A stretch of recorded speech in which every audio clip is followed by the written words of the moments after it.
Blanche-Neige et l'ours.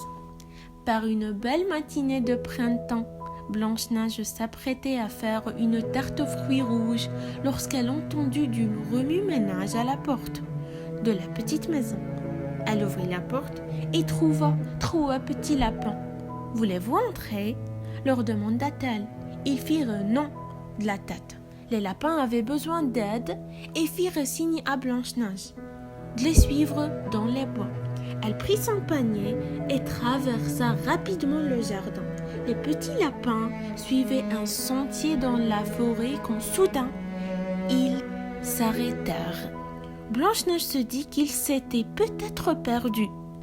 C'est alors qu'elle les vit converser avec un gentil petit oiseau qui s'adressa à son tour à des merles bleus.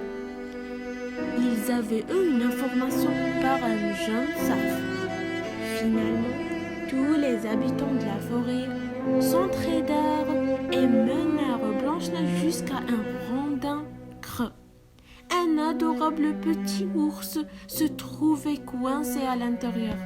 Elle tira de toutes ses forces. « Ne t'inquiète pas, mon petit ami, » dit Blanche-Neige. « Nous allons te sortir de là. » Une fois libérée du tronc, Blanche-Neige entendit que l'estomac du petit ours faisait des gargouillis. « Tu dois avoir très faim, petit ours, » dit Blanche-Neige. « J'ai faim moi aussi. Sais-tu où l'on peut trouver des baies ?» L'ours savait exactement où il y en avait. Il amena Blanche-Neige dans un petit coin caché, plein de baies. « Merci, » dit la princesse. « Toi, tu peux remplir ton estomac et moi remplir mon panier. »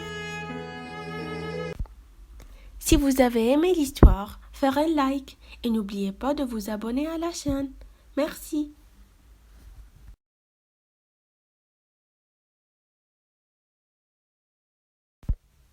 Ariel et Zip. Ariel nageait en compagnie de son ami dauphin Zip. « Je dois trouver un cadeau pour l'anniversaire de ma sœur Alana, » dit Ariel. « Veux-tu bien m'aider ?» Zip descendit en piqué vers un récif et surexcité lui indiqua quelque chose de sa nageoire caudale. Le regard d'Ariel s'illumina. « C'était un magnifique collier de perles. C'est parfait, » dit Ariel. « Alana adore les perles. » Elle saisit le rond de perles et se mit en route pour la maison. Mais, de l'autre côté du récif, un requin qui observait la scène voulait lui aussi les perles. Le requin claqua des mâchoires pour attraper le collier et Ariel tomba dans les profondeurs de l'océan. Zip passa aussitôt à l'action. Elle saisit les perles qui sombraient et se sauva. Le requin voulait la pourchasser, mais Zip était trop rapide.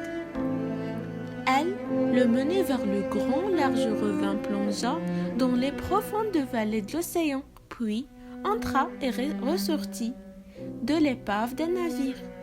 Finalement, le requin abandonna, trop fatigué pour continuer. Ariel poussa un grand soupir de soulagement. Elle rejoignit Zip et ensemble, elles repartirent en nageant. À la maison, Alana fut ravie de son cadeau d'anniversaire. « Oh, ces perles sont splendides !» s'exclama-t-elle. « Merci beaucoup, Ariel. »« Ce n'est pas moi qu'il faut remercier, » dit Ariel. « C'est Zip, elle m'a sauvé la mise. Et les perles. » Si vous avez aimé l'histoire, faites un like et n'oubliez pas de vous abonner à la chaîne. Merci.